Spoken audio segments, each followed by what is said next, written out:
Can you hear me now? Yeah. Perfect. Well, good morning. Thank you so much for having me. Like Tammy said, my name is Jamie Valentini. I am the founder and executive director at Rising Lights Project, which is just about 9 stoplights away from here. It took me a few minutes because I caught every red light on the way here today, though. But yeah, we're at the corner of Dean and Randall Road. So a little bit about my background. I was a special ed teacher for 14 years in Barrington. I've always had a heart and love for families impacted by disability. In between my jobs as a special ed teacher, I was also the director of special needs ministry at Chapel Street Church at the corner of Kesslinger and Peck. So we started a special needs ministry, well, probably over 10 years ago there, only because we had a number of families that were coming to church on Sunday, but really had no place for their kid to attend Sunday school. Either they needed certain behavior, modifications, or just a typical Sunday school classroom wasn't working for them. So we started this program called Buddy Break, which is a national-wide respite care program. It's based out of Florida, and the idea is that churches once a month would start a program where families impacted by disability could drop off their children that was impacted and their siblings for a 3-hour break. Currently, there's over 400 churches nationwide that host Buddy Break programs. So we started ours about, before COVID, and we were the biggest one in the whole country, which was really exciting for Geneva just because that showed us that there was a big need for families that needed a break that was free and really exciting. So in that journey, I got to meet a lot of families that were approaching what we call transition. So in the special education world, adults, once they turn 22, age out of the school system. So that sounds very normal for people who aren't impacted by disability because I graduated and I went to college and I got married and I got a job. But when you have a child impacted by disability, that's not typically what their trajectory is, right? We're not going to college, we're not getting married, we're not doing all those things. So I started Rising Lights because I saw this need that families really had no place to go with their child that turned 22. So I use this story on my PowerPoint. This is my why. So this is my friend Curtis and Sharon. They actually live in Elgin. They went to Burlington School District, but Curtis was turning 22, and Sharon really had no idea what to do with Curtis after he had transitioned out. She was a mom, she's still employed, but knew that she had to retire to now be his one-on-one caretaker because Curtis can't really stay home, he can't do his own thing, and if he did stay home, he would just be on his TV or on technology, not doing anything. So I use their story a lot to tell about why we started Rising Lights. So when we first kicked off 5 years ago, we started with a garden. Will you go forward? Yep. So I want to tell you a little bit about why Rising Lights and programs like ours are important. Some of the other people that are doing work like us would be like a Fox Valley Special Rec, located in Aurora, or there's also one, St. Charles, called the Joshua Tree. But they're programs, again, that have programming or day programming for adults impacted by disability who've turned 22 or older. So that's why this is important, because again, the opportunities for adults are very limited. Next. I don't know if this is a video. Let's see if it will work. Fingers crossed. It's a short.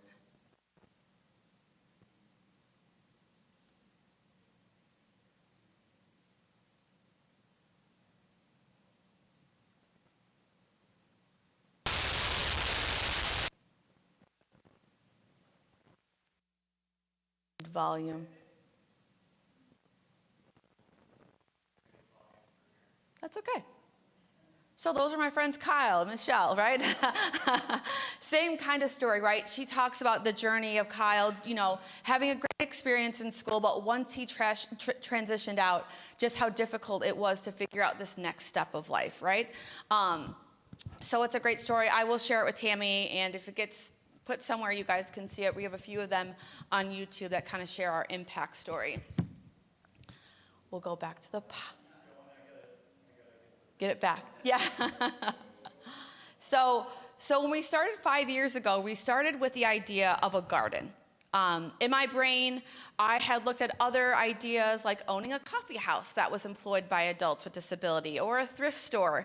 And sometimes those businesses are really popular at the beginning, but they're really hard to maintain. So we kept coming back to the idea, well, everyone can garden and there's something for everybody and it will always be cool. It will never not be needed. So we started 5 years ago at a garden out in Campton Hills.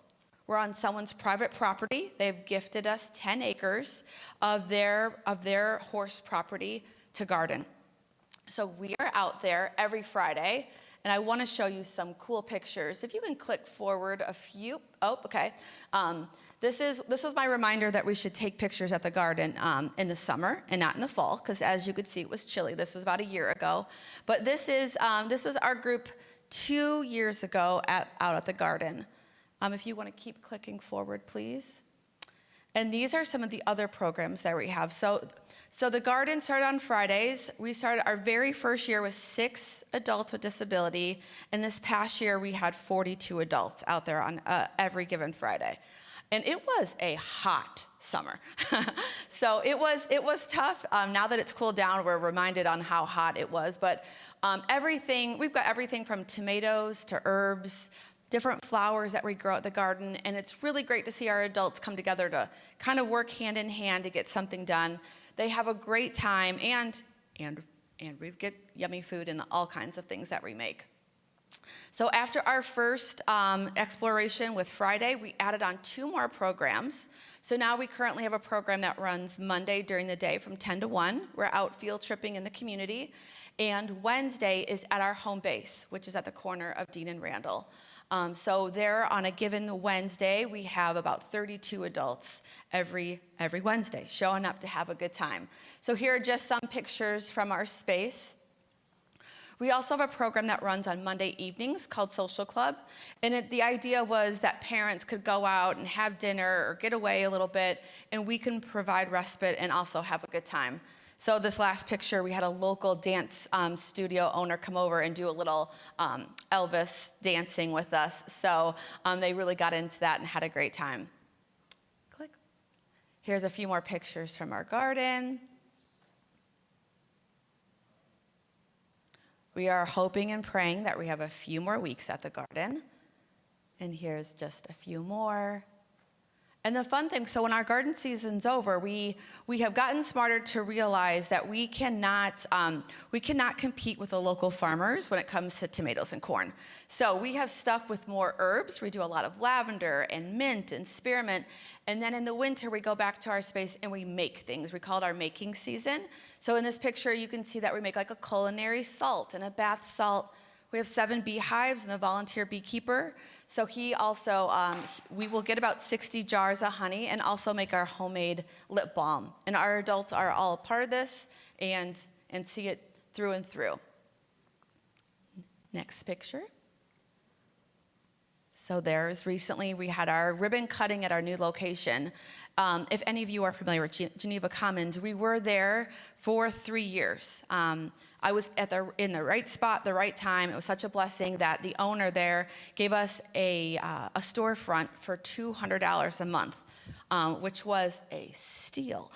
So we were able to stay there for 3 years until we outgrew it, and now we're at our current location. That's Geneva Commons. And here's our current space. So if you're at the corner there, take a peek over, give it a wave. So the other part of Rising Lights is my otherwise. So this is my friend Hillary and her daughter Olivia. Olivia now is in 6th grade, so this picture is a little dated. But also overhearing stories about how kids like Olivia don't really, they're not doing extracurricular activities. They're not on the volleyball team. They're not on the basketball team. They're very rarely even getting invited to their peers' birthday parties. So really like this isolation that kind of comes along with disability. So we started a few things for younger families, if you can click forward. So what we do for them is we have what we call our local community events. We've got our big one coming up it's at the Elburn train station on October 25th. It's our community-wide trunk or treat. So we have over 40 different vendors that come, all local companies and businesses who support disability, but we really put on a party for all of our families impacted by disability. We make sure that there's not any candy or anything given out. It's always sensory friendly so that families who have kids in wheelchairs or are fed through a G-tube can really explore and have a good time at all these events. We've also started a monthly, what we call play date. So it could be held either at a local movie theater or at our location. But again, another space for families who have young ones to kind of come connect, make a few friends and celebrate life together. A few more. And then something that kind of just came out of Rising Lights was the need for caregiver support. So this program here is called Rising Moms. When I was at Chapel Street, we held a program called Masterpiece Moms, and it was, again, a Sunday afternoon for moms to come together and just kind of connect and talk to each other in a way that there was understanding and support, right? Ways that maybe they couldn't talk to their neighbors or their family about what it's like to raise a kid impacted by disability. So this program has taken off. It has done really well. We have a Facebook group with I think we're over about 1,000 moms now, all locally impacted by disability and asking really meaningful questions and looking for support. So it's like a blessing in a disguise in that there is such a need for moms and caregivers and of course dads. I always say it's easy for moms because we can go make tables pretty and have a really good time and do all the kind of things. We haven't found that yet with our dad group, but we are getting there. So they meet monthly for either an educational opportunity or the opportunity just to kind of hang out and get dinner together. They hosted their first caregivers retreat last year up at Lake Geneva. We had over 60 moms in attendance over the weekend, so that was really great to see them come together. And then we do have a Rising Dads group. They meet for coffee once a month in Geneva. So here are our goals. Our goals are to keep growing. We can only grow so much at our current location, but the need is here. This past year we had South Elgin. They have over 6 transition groups in their school district, which is kind of amazing. I forget how big U46 is, but they have over 50 kids just in their transition program, which are kids who are 18 to 22 who will be looking for something like Rising Lights as they get older. So our goal is to keep growing. We want to increase the amount of community events that we have so that families impacted by disability can go out and have the same experiences that every other family can have. We want to do a lot of education and get out and teach the community about what raising a kid with disability looks like and how we can come along and really support them. We're always looking for volunteers. We're looking for more partners, and again, finding ways to support parents in this journey. And I just put some fun numbers up there for you guys to see. So in 2020 is when we started and kind of where we are now, which again is exciting and something we love to celebrate, but it also tells me that there's a big need and we're not done yet trying to meet it. And that's it. Yeah? You mentioned volunteering. What are the ways to volunteer? What times are they needed? Yeah, perfect. In the back, I do have a volunteer handout. Right now, we're looking for volunteers at all across our programs. And really, volunteering with adults looks a lot different than it does volunteering with kids. What we're really looking for is other people to join our program and have conversation, make a new friend, and really sit beside a lot of our adults because 9 out of 10 times, they're just looking for more people to talk to, right? More people to kind of connect with. So our Monday program is from 10 to 1. Our Wednesday program is from 9 to 3. And our Friday garden program is from 9 to noon. It will switch a little bit in the winter and go 9 to 3. But we're looking for volunteers. You don't even have to come that full time. It could be for like a 2-hour spurt. Or if you're really good at crafting or you're good at wood making, like we're looking for volunteers to step into that space to kind of just enhance our programming and be another friend for our adults. But all the information on how to get involved is on the handout in the back. Yeah. The stuff you make during the winter and fall, do you sell that somewhere? Yes, we sell it at our location and online. What's the general age group of your adults? Yeah, we just had a recent family reach out. It was actually a sister who has a brother who's 62 and is wondering if our programming was available for someone that age. So currently, right now, our age is our youngest is 19 and our oldest is 42. So that's kind of a sweet spot for us. Everyone on a developmental level is still, even though that's a huge age gap, everyone is still interested in the same things. So I think probably 45 will be our age cutoff, and then we'll start a new program for our older students.